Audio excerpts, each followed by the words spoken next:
Hello everyone, welcome to kind studies. आज है 7 अक्टूबर। Start करते हैं आज के एमसीक्यू क्वेश्चंस। आज का फर्स्ट क्वेश्चन है, विच डिपार्टमेंट और ministry implements the Make in India program which completes a decade in September 2024? यहाँ पर आपसे पूछा जा रहा है, कौन सा विभाग या मंत्रालय मेक इन इंडिया कार्यक्रम कार्यक्रम को क्रियान्वित करता है, जिसने हाल ही में अपना 1 दशक पूरा किया है।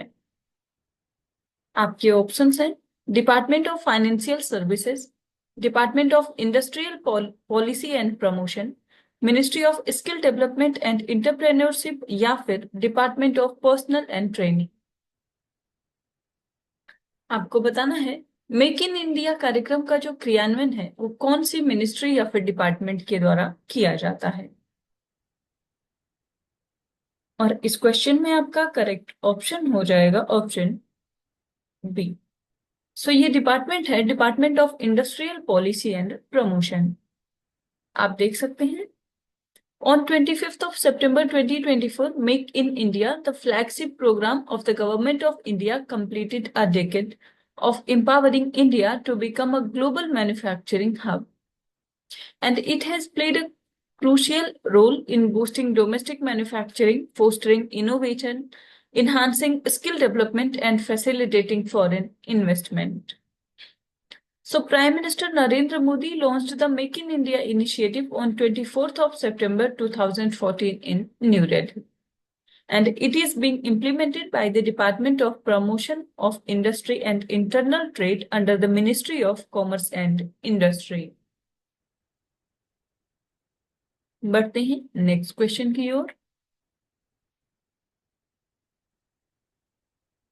Which organization recently faced criticism from India for its report on religious minorities? यहाँ पर आपसे पूछा जा रहा है, हाल ही में किस संगठन को धार्मिक अल्पसंख्यकों पर अपनी रिपोर्ट के लिए भारत की आलोचना का सामना करना पड़ा।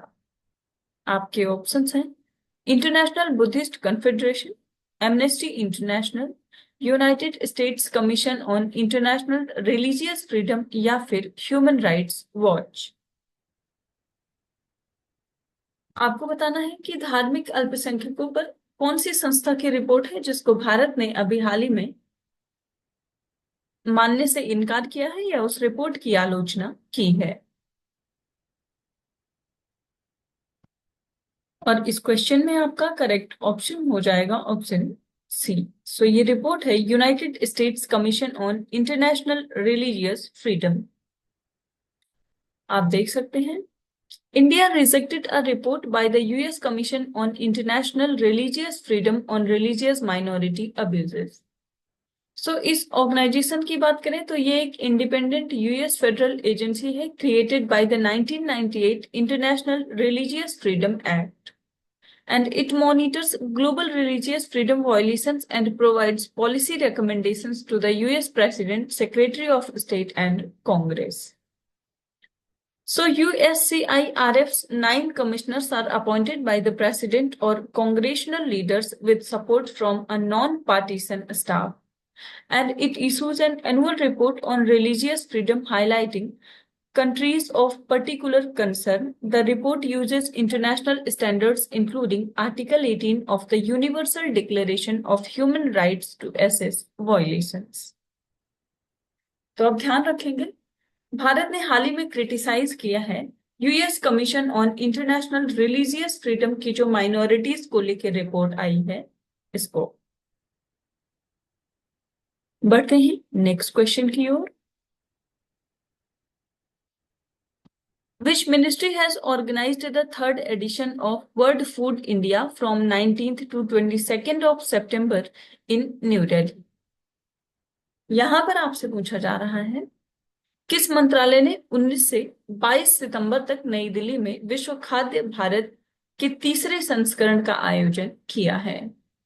आपके ऑप्शंस हैं, ministry of health and family welfare, ministry of fisheries animal husbandry and dairying, ministry of women and child development या फिर ministry of food processing industries.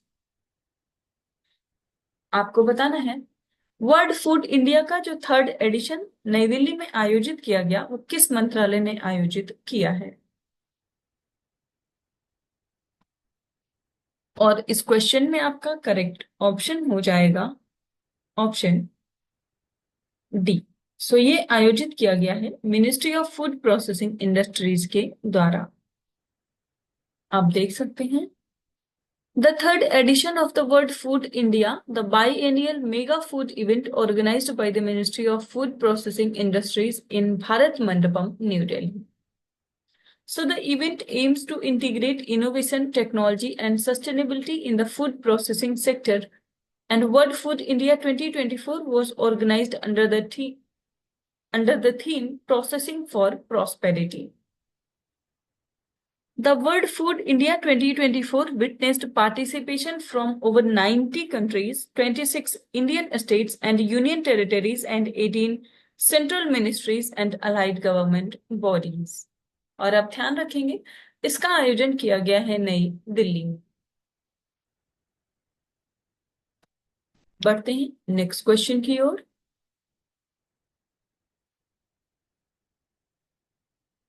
Name of new scheme launched by central government to enhance youth employability in India. यहां पर आपसे पूछा जा रहा है भारत में युवाओं की रोजगार क्षमता बढ़ाने के लिए केंद्र सरकार द्वारा शुरू की गई नई योजना का नाम क्या है? आपके ऑप्शंस हैं PM internship scheme, youth empowerment initiative, digital internship scheme या फिर skill India scheme.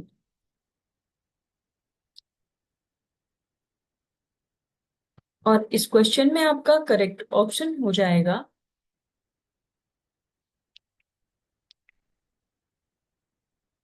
Option A. सो इस स्कीम का नाम है PM internship scheme. The Prime Minister's internship scheme was recently launched to improve youth employability in India by giving practical experience in business environments. So it aims to offer internship to 1 crore youth in the top 500 companies over 5 years. And the Ministry of Corporate Affairs will oversee the pilot project via an online portal. Interns will receive a 4,500 monthly stipend from the government plus 500 from companies through CSR. So a one-time grant of 6,000 rupees and insurance under PM Jeevan Jyoti Bima Yojana and PM Suraksha Bima Yojana will also be provided. First question की ओर। What is the theme for World Space Week 2024, which is celebrated from 4th of October to 10th of October? यहां पर आपसे पूछा जा रहा है विश्व अंतरिक्ष सप्ताह 2024 का विषय क्या है जो 4 से 10 अक्टूबर के मध्य मनाया जाता है? आपके ऑप्शंस हैं space and climate change, space exploration, innovations in space technology या फिर the future of space travel. आपको बताना है वर्ल्ड स्पेस वीक 2024 का थीम क्या है।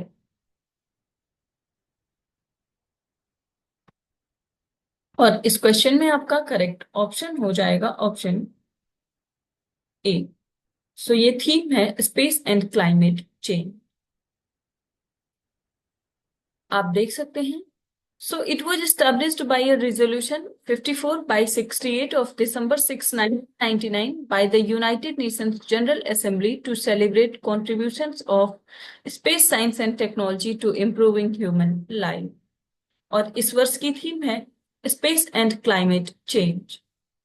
So it focuses on the transformative role of space technology in combating climate change and encourages event organizers to integrate this theme into activities like educational workshops, interactive sessions, panel discussions, and collaborative projects aimed at innovative environmental solutions.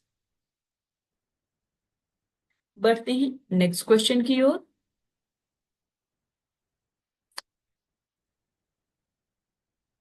Which country recently became the fourth economy in the world to surpass $700 billion in foreign reserves? यहां पर आपसे पूछा जा रहा है हाल ही में कौन सा देश $700 बिलियन के विदेशी भंडार को पार करने वाला विश्व का चौथा देश या अर्थव्यवस्था बन गया है? आपके ऑप्शंस हैं चाइना, जापान, स्विट्जरलैंड या फिर इंडिया।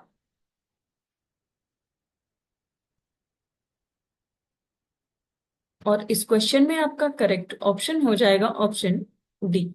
सो जो फोर्थ कंट्री है वो है इंडिया। आप देख सकते हैं India's foreign exchange reserves have surpassed $700 billion mark for the first time, joining China, Japan, and Switzerland as the fourth country to reach this milestone.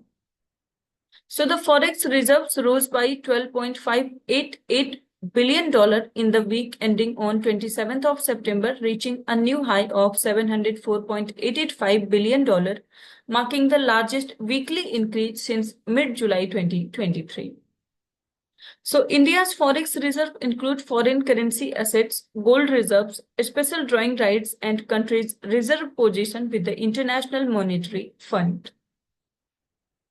And the increase in forex reserve have been supported by the foreign inflows into India's stocks and bonds, acting as a buffer against potential global economic disruptions.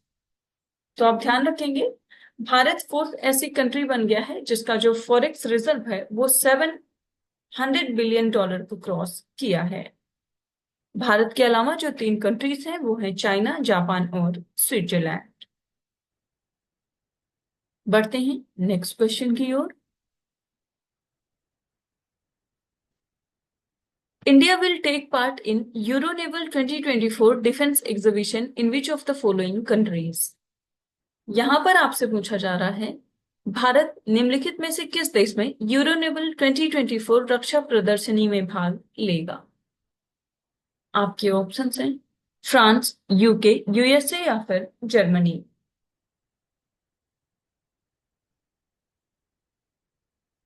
और इस question में आपका correct option हो जाएगा option A. सो इसका आयोजन किया जाएगा फ्रांस में।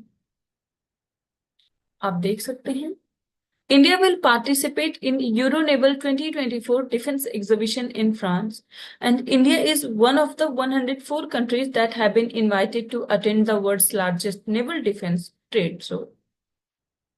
So, world's largest naval defense trade show will be held in Paris from 4th to 7th of November, and the event will focus on innovation, sovereignty, and international cooperation.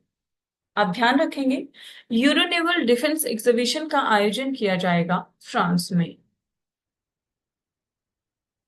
तो आज की current affair session में इतना ही। Thank you for watching. Do like, share and subscribe.